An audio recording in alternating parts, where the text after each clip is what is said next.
Okay, well, this is the last of the videos that I planned on this non-contradiction, though there's one more thing I have to say in response to what I consider the strongest challenge to me particularly, which is on the principle of relativity, since I do pretty much hold that that always applies. You know, I was accused of saying that that's then an absolute. But basically all I'm saying is that the theory of non-contradiction, which I think is a good principle that does apply in a lot of important cases, in which we ought to use as a criteria, in other words, we try to make it apply to those situations where it doesn't apply. I just want to judge these kinds of things as thought processes, as you know, as theories, as tools. I want to judge them based on how well it works in processing the perceptions we get from reality. Now, when you say that it doesn't apply, for example, the theory, and I say it doesn't apply to the liar's paradox, then what are you going to say? That the liar's paradox doesn't exist? You know, when you assert that the principle of non-contradiction is this law, this absolute law of non-contradiction, and yet I give you something to which it doesn't apply, and then you're in the position of saying that doesn't even exist. The liar's paradox doesn't even exist. I mean, we both agree it doesn't apply, but since you have to say that the principle is absolute, so it has to apply, then you're in the unenviable position of saying something that does exist, the liar's paradox, the definition of love as we have it today, not the perfect one you say might exist. You know, you're in the position of saying we don't even have those experiences. We don't even, you know, the liar's paradox doesn't even exist. And it does exist. So I suggest that what we do is choose to judge the principle of non-contradiction based on how it works in material reality. And I think that the best way to do that is to take quantum mechanics. And so I want to give an example of how I think we ought to understand the principle of non-contradiction. The principle of non-contradiction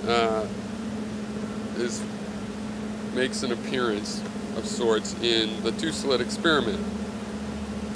So basically there you have a screen, you have something that can fire particles one at a time, you have a screen, and you have a detector behind the screen, and there's two slits cut in the screen.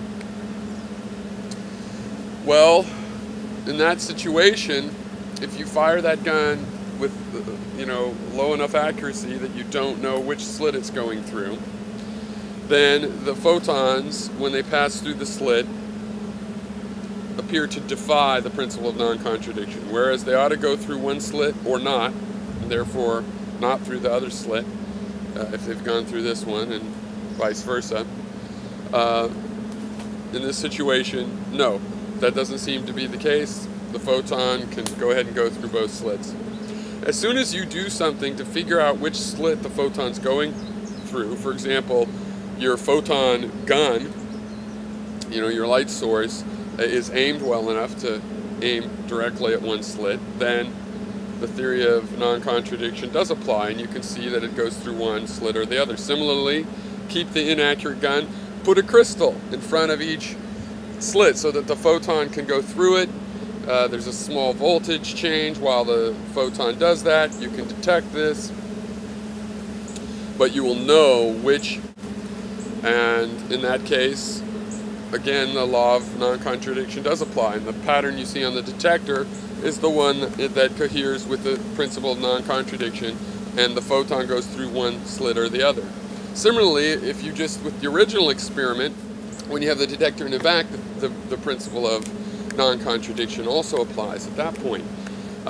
So basically, when we have an interaction, and it's not from observing, it's from the fact that to observe something you have to have an interaction with it. When there's an interaction and the quantum state is disturbed by you collecting information, which you have to cause an interaction and disturb the superposition, then non-contradiction seems to apply. But if you don't disturb the situation, then non-contradiction doesn't apply. So the principle of non-contradiction does not look absolute. What it looks like is that there is a material aspect to it. When you collect a perception there should be a non-contradiction. So when you look at an object, it will appear blue or not blue. That's not to say that it is blue or not blue, but it will appear blue or not blue. So the principle of non-contradiction applies to these material perceptions, to information we get from the senses, when you get the information. But when you're not getting that information, then the law of non-contradiction doesn't apply, and we can have contradictions that coexist in a way that the law of non-contradiction implies should not be possible. And